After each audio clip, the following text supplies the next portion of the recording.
Hello friends, গুগলের বিভিন্ন রকমের প্রোডাক্ট আমাদের দৈনন্দিন জীবনে বিভিন্ন কাজে লেগে থাকে। তো সেই রকমই একটা প্রোডাক্ট হচ্ছে গুগল ম্যাপস। গুগল ম্যাপস আমরা ব্যবহার করি কোনো সময় কারোর এক্স্যাক্ট লোকেশন জানার জন্য, বা কোনো সময় আমরা হয়তো রাস্তা চিনতে পারি না বা বুঝতে পারি না, তো সেটা দেখার জন্য, এক্স্যাক্ট যে ওয়েটা সেটা দেখার জন্য। তো এইগুলো ছাড়াও গুগল ম্যাপসের আরও অনেক সিস্টেম এবং কার্যকারিতা রয়েছে যেগুলো হয়তো আমরা অনেকেই জানি না। তো আজকের এই ভিডিওতে আমি সেই রকমই একটা সিস্টেম আপনাদের সামনে নিয়ে আসব, যেটা দেখলে হয়তো আপনিও চমকে যাবেন। আপনি আপনার বা আপনার প্রিয়জনের কারোর যদি এক্স্যাক্ট লোকেশন, বা আজকে সে সকাল থেকে রাত্রি পর্যন্ত কোন কোন রাস্তা দিয়ে গেছে, গাড়ি করে গেছে না বাসে গেছে না ট্রেনে গেছে, কিসে করে গেছে, টোটাল ডিটেলস যদি আপনি দেখতে চান, তাহলে সেটা আপনি গুগল ম্যাপসের মধ্যে দেখতে পারবেন। তো সেটা কিভাবে দেখতে পারবেন? তার ডিভাইসে যে ইমেল আইডিটা লগ ইন করা আছে, সেই ইমেল আইডিটা দিয়ে আপনাকে ফার্স্টে লগ ইন করতে হবে। সেটা আপনার বা আপনার প্রিয়জনের যারই হোক না কেন, সেই ইমেল আইডিটা দিয়ে আপনাকে লগ ইন করতে হবে। তো আপনি এটা মোবাইল বা কম্পিউটার যেখান থেকে খুশি করতে পারেন। তো মোবাইল থেকে করলে অবশ্যই ডেস্কটপ মোড অন করে নেবেন মোবাইলের ব্রাউজারে। তো সেখানে google.com/maps-এ চলে আসবেন। এইরকম ইন্টারফেস আপনাদের সামনে চলে আসবে। তো এইরকম ইন্টারফেস আসার পর এই যে দেখতে পাচ্ছেন বাঁদিকে উপরে যে তিনটে লাইন রয়েছে, এই তিনটে লাইনে ক্লিক করবেন।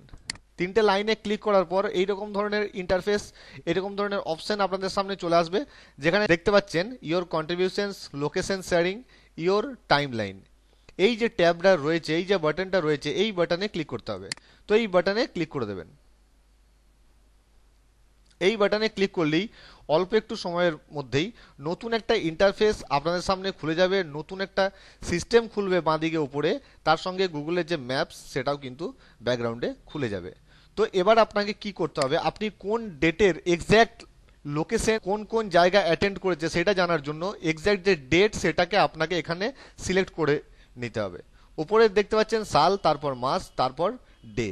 তো আপনি এটা উপরে সিলেক্ট করে নেবেন। এই রকম ধরনের যে মিউজিকের রিদমের মতো নিচে চলে আসবে ডেট বাই ডেট, ঠিক আছে? তো আপনি এখান থেকে যেখানে সিলেক্ট করবেন, যেখানে ক্লিক করবেন, সেই ডেটের লোকেশন, এক্স্যাক্ট লোকেশন এবং কোন কোন জায়গায় অ্যাটেন্ড করা হয়েছে সেগুলো কিন্তু আপনার সামনে এখানে দেখিয়ে দেবে। আপনি এটাকে জুম ইন এবং জুম আউট করে দেখে নিতে পারেন সেটা কোন কোন জায়গা এবং কি ওয়েতে সেখানে পৌঁছানো হয়েছে, সেটা কিন্তু ডিটেলসে আপনি এখানে দেখতে পাবেন। যখনই আমি এইটার উপরে কার্সারটা রাখবো, তখন দেখতে পাচ্ছেন কোন ওয়েতে আমি ওখানে পৌঁছেছি সেটা দেখাচ্ছে অন এ ট্রেন। তো আমি ট্রেনে ওখানে পৌঁছেছি, ঠিক আছে? তো এখানে হয়তো আপনি যদি অনেক বেশি দূর জার্নি করেন, তাহলে পুরোটা হয়তো আপনাকে একবারে নাও দেখাতে পারে, আপনাকে পার্ট পার্ট করে দেখাতে পারে। তো পার্ট পার্ট করে দেখানোর জন্য দেখতে পাচ্ছেন উপরে যেভাবে দেখাচ্ছে ব্লু লাইনগুলো আপনাকে শো করছে, যেগুলো ব্লার হয়ে আছে সেগুলো কিন্তু আপনাকে শো করছে না। তার জন্য এই যে ব্লার হওয়া যে লাইনটা উপরে যে অপশনটা রয়েছে, যে ল্যাটিটিউড বা লংজিটিউড, এখানে ক্লিক করবেন। এখানে ক্লিক করলেই আপনার যে যেটা এখানে শো করছে না সেটা কিন্তু এখানে শো করে যাবে। আবার সেই রকম আপনি নিচের দিকে চলে আসবেন, নিচের দিকে যেটা এখানে শো করছে না, তো আপনি যখনই এখানে ক্লিক করবেন তখন কিন্তু এটা আবার সেখানে শো করে দেবে। তো কোন কোন জায়গায় অ্যাটেন্ড করা হয়েছে আপনি যখনই এটাকে জুম করবেন, ডেস্টিনেশন পয়েন্টে আমি যদি যাই, তো ডেস্টিনেশন পয়েন্টে আপনি গিয়ে যখনই জুম করবেন, সেটা কোন জায়গা সেটা কিন্তু আপনাকে দেখিয়ে দেবে। এবং কোথায় কোথায় সেখানে যাওয়া হয়েছে, সেখানে স্টে করা হয়েছে না ডাইরেক্ট চলে গেছেন। তো দেখুন এটা ট্রেন, এটা ট্রেন কিন্তু ডাইরেক্ট বেরিয়ে গেছে, এখানে কিন্তু স্টে করা হয়নি বা পায়ে হেঁটেও কোথাও যাওয়া হয়নি। তো এই সুবিধাটি পেতে হলে অবশ্যই যে ডিভাইসের এক্স্যাক্ট লোকেশন আপনি দেখতে চাইছেন, সেই ডিভাইসে লোকেশন কিন্তু সবসময় অন হয়ে থাকতে হবে, বা যে ডেটে লোকেশন আপনি দেখতে চাইছেন সেই ডেটে লোকেশন অন হয়ে থাকতে হবে। আশা করি ভিডিওটা আপনার ভালো লেগেছে, কাজের মনে হয়েছে।